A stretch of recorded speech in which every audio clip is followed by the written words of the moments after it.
tous. Donc on va reprendre la partie cours pour faire la suite du chapitre sur les figures usuelles. On va commencer par corriger une erreur que m'a signalée Alice, à savoir que ici j'avais précisé que les diagonales étaient UY, ici les KY. Alors déjà les deux diagonales peuvent pas avoir un sommet en commun, ça c'est possible. Et du coup c'est pas Y qu'il fallait écrire mais KB. Je le note en rouge, vous pouvez le corriger en bleu ou en noir selon comme vous avez écrit. Donc c'est un B ici. Et donc on va commencer aujourd'hui le petit 2, les quadrilatères particuliers, et rappeler les définitions que vous avez déjà vues à l'école primaire. Ça va aller très vite aujourd'hui pour la partie cours. Donc les définitions du rectangle, carré, losange, etc. J'ai commencé à écrire, je vous laisse commencer à noter. Donc petit 2, quadrilatère particulier, on souligne. On commence par le rectangle. Donc pour le rectangle, toujours pareil, on fait une figure au crayon à papier. Avec l'équerre, on trace les angles droits. Ici, j'ai pas précisé de longueur pour chacun des côtés. Vous faites la longueur que vous voulez, c'est juste... ça n'a aucune importance pour la partie courte. Et la définition à côté. Un rectangle est un quadrilatère qui a 4 angles droits. Pas besoin de s'attarder dessus, je pense. Voilà, et on fait la suite aujourd'hui. S'il vous reste peu d'espace en dessous, vous passez la page, parce que sinon ça va être tout assez. Moi j'écris sur la page d'après. Et on va continuer plutôt avec le carré.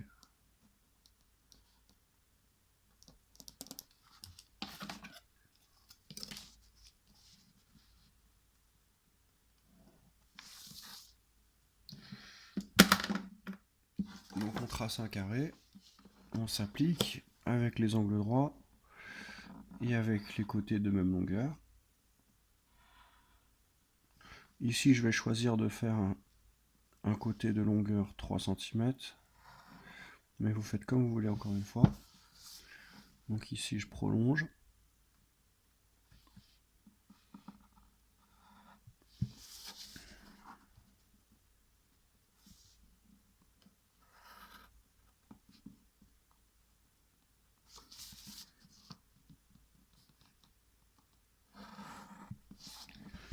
Je note mes angles droits.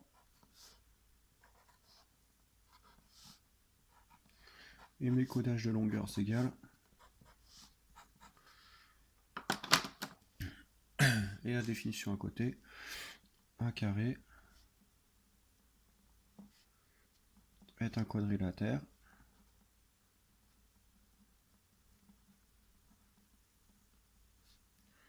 qui a 4 angles droits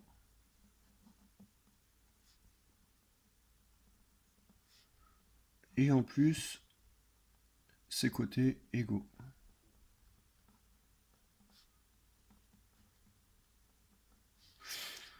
Donc si vous regardez bien la définition, vous remarquez que vu qu'il a 4 angles droits, du coup il respecte la définition du rectangle.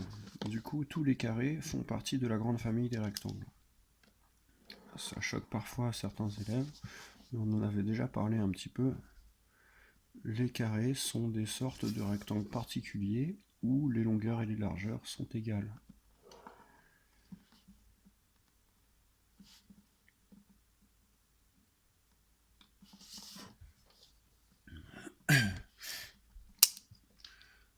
Et la dernière figure, c'est le losange.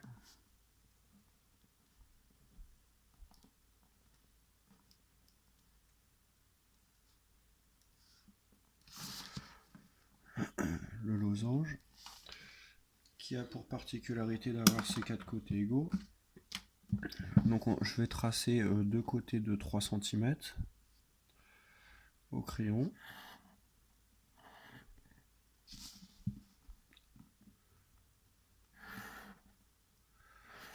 Vous avez vu qu'ici j'ai tracé un angle au hasard, hein. Je me suis pas tracassé plus que ça. Et ensuite, On n'a pas d'autre choix que d'utiliser le compas pour terminer le losange si on veut être précis. Et on doit mesurer ici au compas là et reporter en pointant le compas sur le point connu du losange, faire un arc de cercle en face. On va procéder de la même façon de l'autre côté. Je mesure juste pour vérifier que mon compas n'a pas bougé. Théoriquement c'est la même mesure que là puisque les quatre côtés sont égaux et je reporte en face. Je relie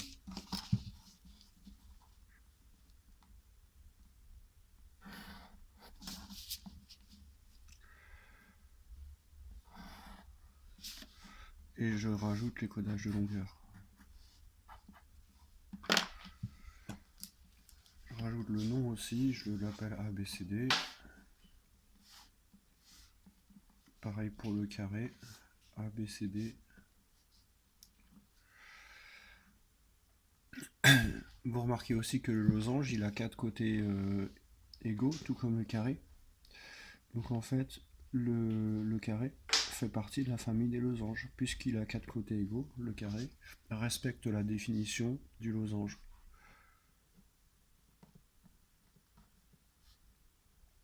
Donc définition, le losange est un quadrilatère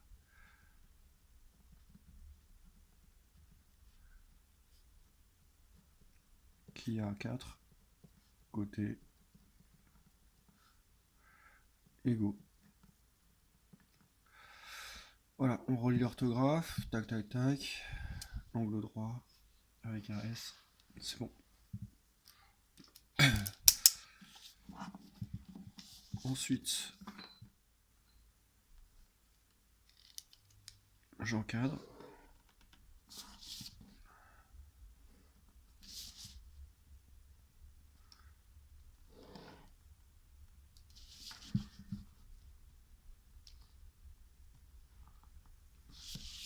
Et c'est tout pour la partie cours d'aujourd'hui.